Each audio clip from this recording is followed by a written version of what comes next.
नमस्कार मित्रांनो, शेतकरी ब्लॉगमध्ये आपलं स्वागत आहे. तर आपलं पहिलं बघू शकतो तुम्ही आपल्यासोबत आहे. तर मित्रांनो, आपण कांदे लावत होतो. पाहू शकतो तुम्ही कांद्याचे पात असं हात होतं मित्रांनो.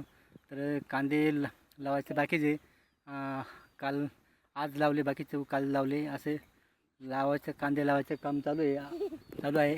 तर आपलं कांदे लावायचं काम चालू आहे मित्रांनो. तर आता 5 वाजले, तर आता सुट्टी झाली आपली. तर आपण असं म्हणजे घरचे माणसं असल्यामुळे तर आपण कांद्याची सुरुवात केली मित्रांनो. पण आपण कांदा लागवडीचं करून आणखी उद्या पण करावं लागेल आपल्याला. कारण आपला कांदा रोप जो आहे तो खूप लांब आहे, म्हणून लांबून आणावं लागतं आपल्याला. आणि नंतर मग आपलं कांदे लावायचं बाकी आहे, परत उद्या लावायचं मित्रांनो. पण आपल्या बकरी आहेत घरी, त्या बकऱ्यांसाठी आपण चारा पाहू शकतो तुम्ही. हा विहीर वगैरे चारा आपण घेऊन चालू आहे. हा वेल राहतो, आज वरती दिसत आहे. त्याच्यावर असं वेल पूर्ण वेलेला असतो आणि हिरवगार असतो. म्हणून तर हा वेल आपण कापून घेतला आपल्या बकऱ्यांसाठी खाण्यासाठी. हा एक चारा आहे. याला असं फुलं वगैरे येतात, याला फुलं येतात आणि असं पानं पण येतात. बघू असं पानं पण येतात.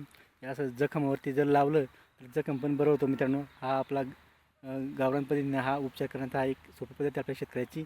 तरी हा जर जखम आपल्याला शेतात बायचान्स कामं करताना लागलं तर याचं रस आहे ना, त्या ठिकाणी लावलं तर जखम हा बऱ्यापैकी होतं आणि रक्तही थांबायचं बरं होतं मित्रांनो. हा सोपा उपाय आहे आपल्या शेतकऱ्यांसाठी. आणि आपल्या शेतकऱ्यांना माहितीच असतो की हे कशासाठी वापरलं जातं. हे आपले बैल पण खाता, बकरे पण खाता. आणि आपल्याला जखम वगैरे लागली तिथं जिथं कापलं गेलं तिथं आपण लावलं तरी रक्तही थांबणं कमी होतं आणि जखम रोज आपण त्याच्यावर लावलं तर जखमही बरी होती मित्रांनो. असा एक गुणकार औषध आहे मित्रांनो. व्हिडिओ आवडला तर लाईक शेअर कमेंट करा आणि आमच्या चॅनलला सबस्क्राईब करा मित्रांनो. जय जवान जय किसान. बाय कर बेटा, बाय. ओके बोल बाय. ओके. माझं नाव विद्यू आहे. तर आमच्या दीदीचं नाव विद्या आहे मित्रांनो. व्हिडिओ आवडला तर लाईक शेअर कमेंट करा आणि आमच्या चॅनलला सबस्क्राईब करा. जय जवान जय किसान मित्रांनो.